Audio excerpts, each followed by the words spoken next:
trees on a river bank, a woman in another man's house, and kings without counselors go without doubt to swift destruction.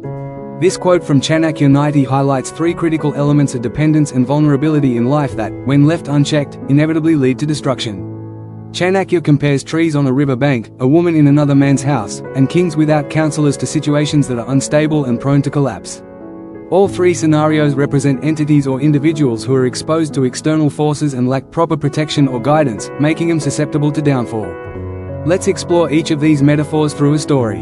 The story of King Samar and his fall.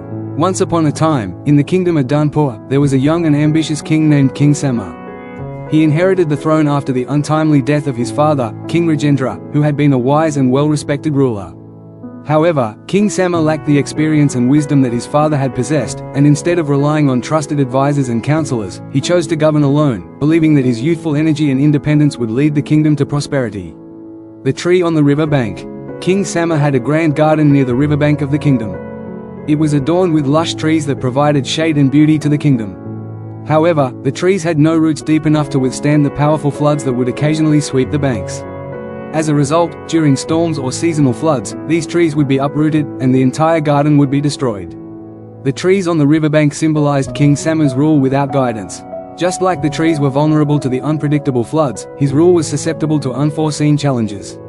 Without the deep roots of wisdom and counsel, his leadership lacked the stability required to withstand difficult situations. King Samar, in his youthful arrogance, believed he could navigate all challenges on his own. However, as time passed, he began to see the consequences of his decisions. Without wise advisors, he failed to foresee the economic downturn and the political instability that his kingdom was facing. Like the trees on the riverbank, his leadership was washed away by the tide of these problems. The woman in another man's house. One day, King Samar decided to visit the neighboring kingdom of Vijayapur, where he had heard of the beauty of Queen Nandini, the wife of King Vijay. The king, smitten by her charm, grew infatuated with her and, upon his visit, made an ill-advised offer to take her back to his kingdom. Queen Nandini, who was loyal to her husband and the people of Vijayapur, refused, but King Samar insisted. He tried to seduce her with promises of power and luxury in his own court. In the end, Queen Nandini's refusal did not dissuade King Samar, and he kidnapped her. However, this bold and unethical act angered King Vijay and his allies. As a result, the neighboring kingdom declared war on Dharma, and the kingdom of Vijayapur laid siege to Samar's city. In this story, Queen Nandini in another man's house represents a woman who is in the wrong place, or someone who is not where they belong. It is a metaphor for disharmony and dishonor, and it reflects how King Samar's actions were misguided and reckless.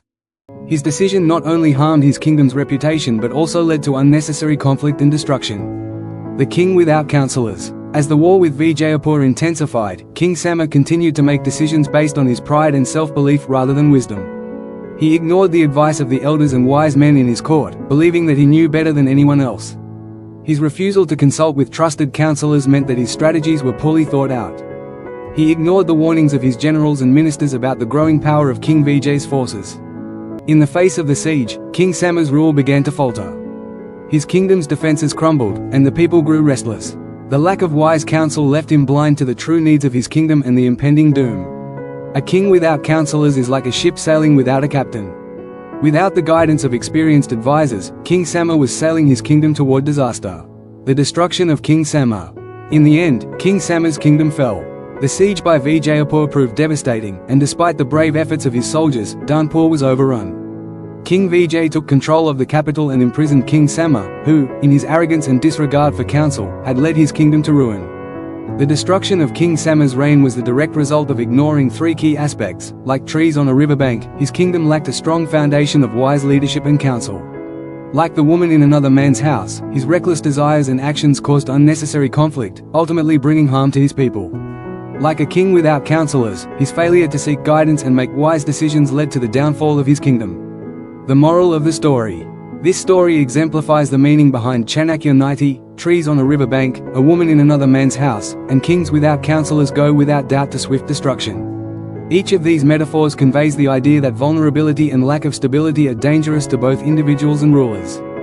Trees on a riverbank lack deep roots and are easily uprooted by external forces, just as a leader without wisdom or advice is exposed to collapse when faced with challenges. A woman in another man's house represents dishonor and disarray, leading to conflict and instability when boundaries and values are disregarded. A king without counselors is like a ship without a captain, vulnerable to wrong decisions and eventual destruction. In essence, wisdom, stability, respect for others, and seeking counsel are vital components of success and longevity in both personal and leadership contexts.